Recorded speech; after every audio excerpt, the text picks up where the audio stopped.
Alright, if you guys could please turn to 3.2, use parallel lines and transversals. Okay, postulate 15, the corresponding angles postulate. If two parallel lines are cut by a transversal, then the pairs of corresponding angles are congruent. Okay, so basically, if you have parallel lines, these corresponding angles, also the other three pairs of corresponding angles, are all going to be the same measure.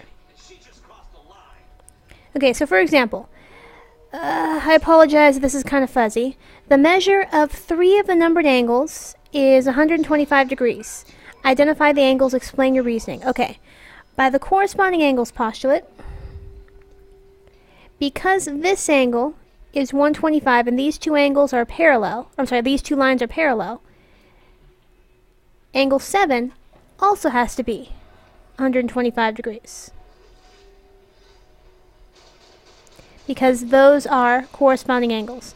Now, if this is 125 degrees, then angle 5, which is a vertical angle with angle 7, also has to be 125 degrees. And because angle 1 and angle 5 are corresponding angles, then these have to be 125 degrees. This is the corresponding angles postulate.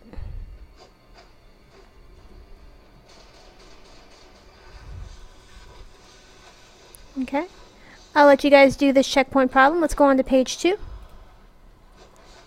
Theorem 3.1. If two parallel lines are cut by a transversal, then the pairs of alternate interior angles are congruent. Now keep in mind, this is only if the lines are parallel. If these lines are not parallel, this is not true. Okay? So angles 4 and 5, also this angle and this angle, that would be congruent. If two parallel lines are cut by a transversal, then the pairs of alternate exterior angles are congruent as well. Okay, so angles 1 and 8, also this angle and this angle. Consecutive interior angles, now these angles, you can kind of tell, these are not going to be congruent. These angles are going to be supplementary if the lines are parallel. Remember, supplementary means that they add up to 180. Alright, so, for example, find the value of x. We have this angle, which is 113 degrees, and we have this angle, which is 3x minus 4. Now, lines R and S are parallel. So you can use any of these theorems that we just learned. Any of the ones up here. Okay?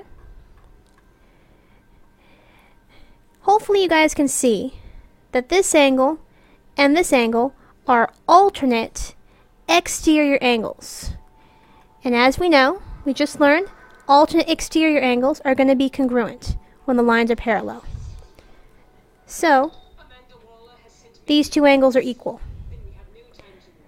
Let's see here. I'm going to, this is the alternate exterior angles theorem.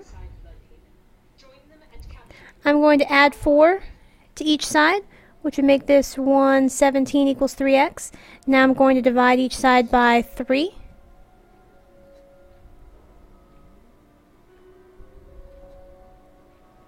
Should get 39. So the value of x is 39. Alright, last page. Oh, sorry, this got cut off. But it should be fine in your notes. Runways. A taxiway is being constructed that intersects two parallel runways. Alright, so they tell us that these two runways are parallel. You know that the measure of angle 2, draw these a little better, there we go. The measure of angle 2 is 98 degrees. What is the measure of angle 1? Now, hopefully you guys can see that these two angles are alternate interior angles. They're alternate because they're on opposite sides of the transversal, and they're in between the parallel lines. Okay?